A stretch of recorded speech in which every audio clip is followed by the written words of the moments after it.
back at the Blockchain World Conference, and I'm here with Brandon Elliott from Atlanta, Georgia, and he represents a company called Javvy.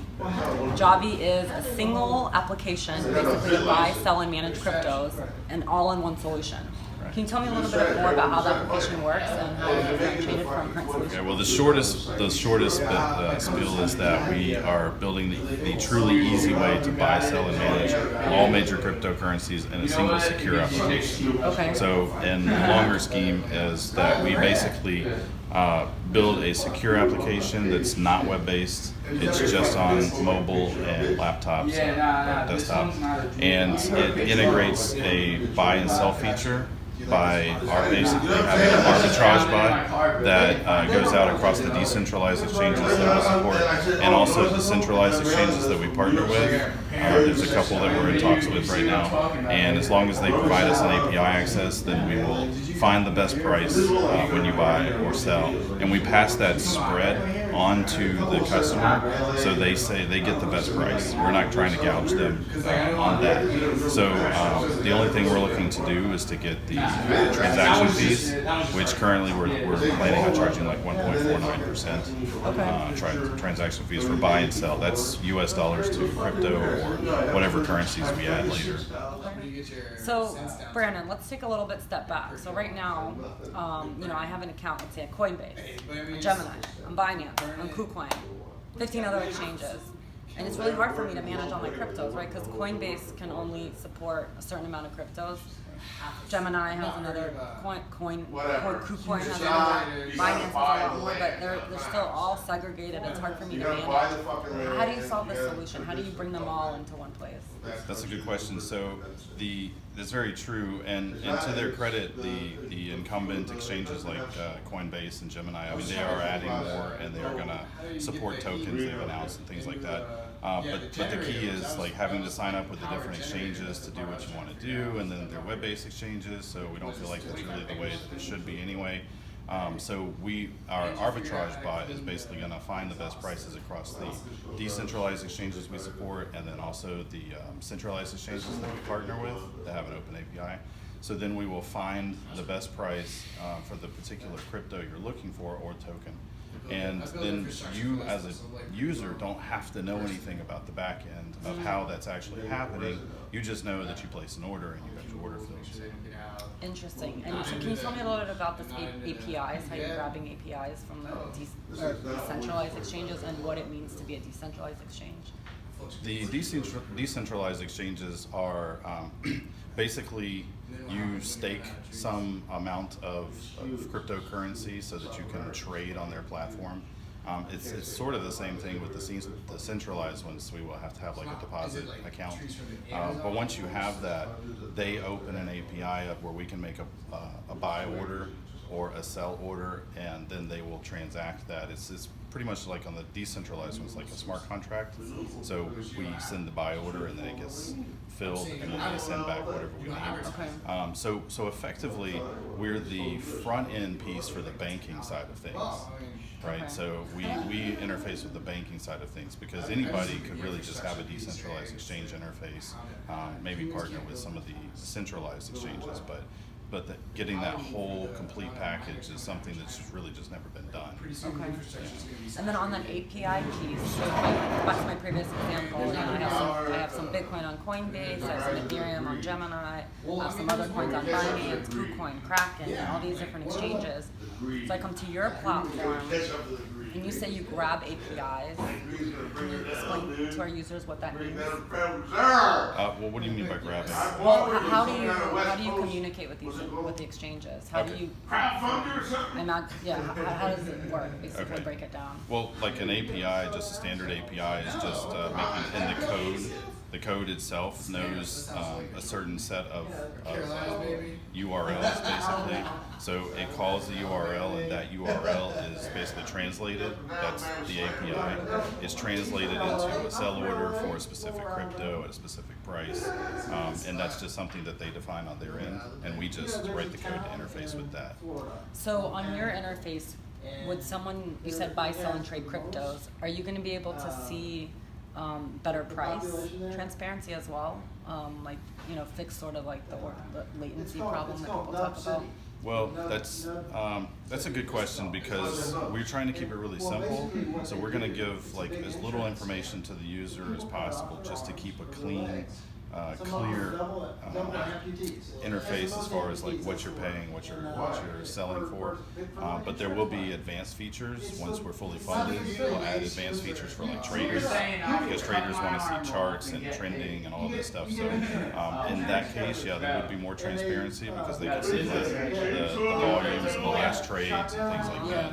And do I pick what exchange I want to buy from, or do I just press buy Bitcoin and it picks for me? Right. So from the simplest way, like for a grandmother using this, if she had a smartphone, you just want a simple. Or a grandfather. Yeah, true. You never know.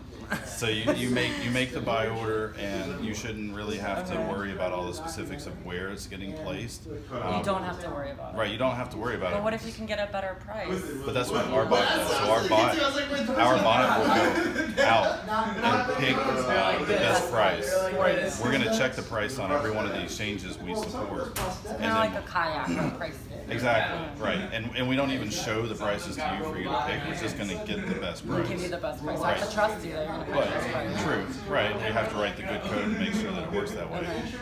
But for the advanced trader, for some reason, maybe you don't want to ever buy from Kraken or whoever, and so you can go in the settings and you can uncheck the ones that you don't want to have. Like on kayak, I don't want to fly. Travelocity, which is unchecked. Yeah, so we'll have like advanced settings, but just we're trying to keep it simple. So if you don't go in the advanced settings, it's just click it, we give you the best price, and that's something we have to commit to. Okay. Yeah. And then another layer of this, so you can buy the exchange, where you can buy, sell, manage cryptos, but you also provide a wallet. Right. Can you talk to a little bit about that?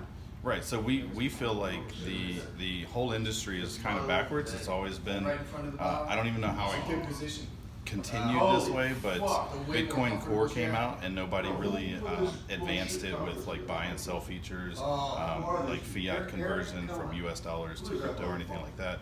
And instead, they pushed web-based exchanges, and Coinbase came out and started taking over the market, or creating the market really, and then other people copycatted that because it's really easy to make a web-based exchange, but it's not easy to secure a web-based exchange, and nobody can make a mobile or a desktop application 100% secure either, but it's definitely much easier, and we have more tools at our disposal. Okay. So we think that it should be app-based. The future. Yeah. So why? Can you give me a little bit more color on why app-based versus? Right. Well, so like, let me give you an example. Versus web-based. Exactly. So let me give you an example. If you have two-factor authentication, which is just a multiple layer, usually, like let's say you log into a web-based exchange, and you have it set up for Authy or Google Authenticator. The problem with that is if a hacker finds a backdoor loophole to get through to the database, they can just grab everybody's private keys and steal everybody's money at once. What do you mean a backdoor? So, which database? The a lot of Authy times, database, my phone database? No. So like on the web-based exchanges, they have a database that stores everyone's private keys. Now, some of them claim that they put them into private cold storage and that kind of thing to be more secure. But a lot of the hacks that have been happening for like $50 million, $100 million, those hacks have been happening because someone found a way to get through the web server to the database and steal the private keys, and then they could just access the database. And then you can't do that. Well, or it's harder. It's much harder, and even if it happens, it's just that one person's keys that might get stolen. Instead of everybody's keys at once. Plus, we have more tools at our disposal to prevent that. So we can have like in the 12 wallet words, for instance, when you type them in on mobile, that actually gets captured by the phone before it's encrypted. So people argue that that's not safe to type in passwords and things in the phones. So what we could do is have it like randomly show wallet words, and you pick from the ones. So there's like it's really hard to manipulate that or hack that. Is there other companies working on something like this? There's several projects that have pitched and even raised money, some significant amounts of money, talking about that they're going to do a lot of the things that we're talking about. But there's like 11 key points that need to be met to have a real true solution. And if you look real closely, like all of them have several of the points. None of them have all of the points, and a lot of the ones that did raise that massive amounts of money to make this project, they never delivered. They weren't U.S. Based. Like the owners weren't U.S. citizens, and so they didn't really fear the lashback from just not delivering. So it's really sad that they didn't deliver, but we put ourselves out there. We have a really strong team, and the whole thing is about building trust. We're trying to make something that's really secure and really useful, and improve that technology. Interesting. Can you tell me a little bit more about the team? Well, so my background is IT and security, and I also dove into regulatory and compliance a bit. I was consulting to the bankers banks in the U.S., also a little bit working back and forth with the Federal Reserve on some security issues and regulatory issues. So I have a really good perspective, big picture perspective of this problem. And then I've also, over the years, had the privilege of working with some really quality people who are even more in depth in regulatory and compliance and know even more about it. So we sit there and brainstorm, like, how can we do this in a way that we can make it simple and easy, but still make sure that we cover everybody's bases. And what are your next big milestones that you're hoping to achieve next 12 to 18? Well, we released the minimum viable product on July 4th. It's on the App Store and the Google Store. It's on iOS, Android, and Windows for now. We're terming the July 4th launch as the world's currency independence day. And in the 12 to 18 months to come, when we're funded, we're going to be adding more cryptocurrencies, more tokens, more national currencies, so like yuan, yen, rupees, and be able to transact a broader spectrum of people. I see. Okay.